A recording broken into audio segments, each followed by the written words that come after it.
High, তোমরা সবাই কেমন আছো? আশা করছি খুব ভালো আছো, সুস্থ আছো। সকাল সকাল আমি ফুল তুলে নিয়ে চলে এসেছি। পরপর টানা 3 দিন বৃষ্টি একটুও ছাড়েনি। আজকে একটুখানি কমেছে সকাল থেকে, তাও মেঘলা মেঘলা আবহাওয়া আছে, কিন্তু বৃষ্টি নেই। জানি না আজকে বৃষ্টি হবে। বাইরের আবহাওয়াটা দেখে খুব সুন্দর মনে হলেও বর্ষাকালের জন্য আমার ঘরের পিছনের ঘাসগুলো প্রচুর বেড়ে গেছে। আর কালকে রাত্রিবেলা থেকে পেটে ব্যথা করছিল, আমি ভাবছিলাম হয়তো বাইরে কোনো কারণে লেগেছে, সেজন্য আমি ফলেনেও দিয়েছি, কিন্তু কোনো কারণে ব্যথাটা কমেনি। তারপরে বুঝলাম যেটা গ্যাসের ব্যথা। তারপরে যে ডাক্তার দেখাতে গেলাম, এমনিতেও আমি গ্যাসের সমস্যার জন্য ছোটোবেলা থেকেই ভুগি। আর আমি তেলে ভাজা জিনিসগুলো খুব কম খাই, তাও কেন জানি না আমার সাথেই এই প্রবলেমটা দেখা দেয়। তারপরে আমি হালকা একদম তেল ছাড়া মুড়ি আর একটু চা নিয়ে খাওয়া দাওয়া করে, ভাতটা ফুটছিল, আমি সেই চালটা ধুয়ে দিয়ে এসে সেই ফাঁকে মুড়িটা খেয়ে নিলাম। তারপরে ভাত, ডাল, আলু ভাজা এগুলো নামিয়ে চলে গেলাম। কিন্তু মনে একটু টুকটাক কয়েকটা কাজ করে স্নান করে পুজো দিয়ে নিলাম। এখন একটু রেস্ট নেব। তারপরে আবার বিকালবেলায় জেঠিমা বলেছে যে সব সবজিপাতি কেটে দেওয়ার কথা, তো ওখানে গিয়ে একটু থাকতে হবে। তো একটু শুয়ে নিই, একটু ফোন দেখবো, ঘাঁটবো, কয়েকটা ভিডিও পোস্ট করব, সব কিছুই করবো। দাঁড়ায় তো দেখা হচ্ছে পরে আবার। আজকে বাড়িতে অমাবস্যা বলে রুটি তরকারি সকালে রান্না হয়েছিল, আর আমি ছোটো হাঁড়িতে ভাত চাপিয়ে দিয়েছিলাম। তো সকালে ভাত খেয়ে নিয়েছি, আর এখন রুটি, আলু পটলের তরকারি, দই, মিষ্টি দিয়ে খাওয়াটা সেরে চলে গেলাম জেঠিমাদের বাড়ি। জেঠিমাকে রসুন পেঁয়াজ ছাড়িয়ে দিব। দেখছি জেঠিমার সব তরকারি পাই কাটা শেষ, শুধু রসুন পেঁয়াজটাই আছে। তারপরে দিদি মাংসটা নিয়ে আসলো, তো সব কিছু বেজে ঠিকঠাক করে দেওয়ার পরে দিদি বললো চলো মিষ্টির প্লেটটা রেডি করে নিই। তো এদিকে মিষ্টির সব জোগাড় জানতি শেষ হতে না হতেই জ্যোতিরা চলে এসে, তো যাই হোক মিষ্টির প্লেটটা সাজানো হয়ে গেছে। কচুরি, কালো মিষ্টি, সাদা মিষ্টি, সন্দেশ সব রকম দিয়ে। বা দিদিকে বললাম যে যাও তুমি প্লেটটা দিয়ে আসো। ওই দেখো দূরে জ্যোতি আর জ্যোতির বর বসে। তারপরে চা করে দিলাম। আর রাত্রিবেলাকার খাবারটা একটু তাড়াতাড়ি খেতে হলো, যেই কারণে যে আমরা মেলায় যাবো সেই জন্য। তো দিদি এখানে মাংস বেড়ে দিচ্ছে, আর জেঠিমা প্লেটগুলো ধুয়ে মুছে দিচ্ছে। আর তারপরে দেওয়ার পরে আমরা যাবো মেলাতে, সেজন্য তাড়াতাড়ি করে সব খাবার টাবার দেওয়া হয়ে গেল।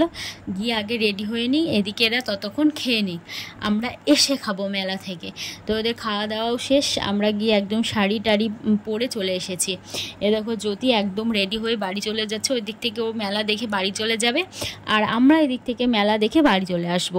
তো যাই সবাই মিলে গাড়ি, এদিকে আমি, জ্যোতি আর নন্দাই এক গাড়িতে, আর এক নন্দাই আর দুই দিদি আর এক গাড়িতে। তো আমরা দুজন মিলে যাব। আর মেলাতে পৌঁছে গেছি, সামনে এখানে গাড়ি রাখা হয়েছে।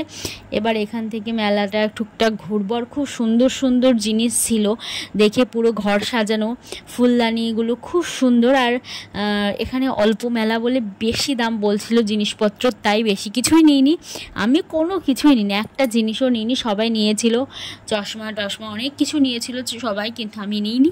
সেগুলো আমি পরে পরে দেখেছি, এটার দাম জিজ্ঞাসা করেছি, ওটার দাম জিজ্ঞাসা করেছি, কিন্তু আর হ্যাঁ মন্দিরের ওখানে তোমাদের নিয়ে যেতে পারিনি, ওখানে অনুষ্ঠান হচ্ছিল, নিয়ে গিয়েছিলাম, ভিডিও করেছি, কিন্তু ভিডিওর ক্লিপগুলো একদম ভালো আসেনি, তাই তোমাদের শেয়ার করতে পারলাম না।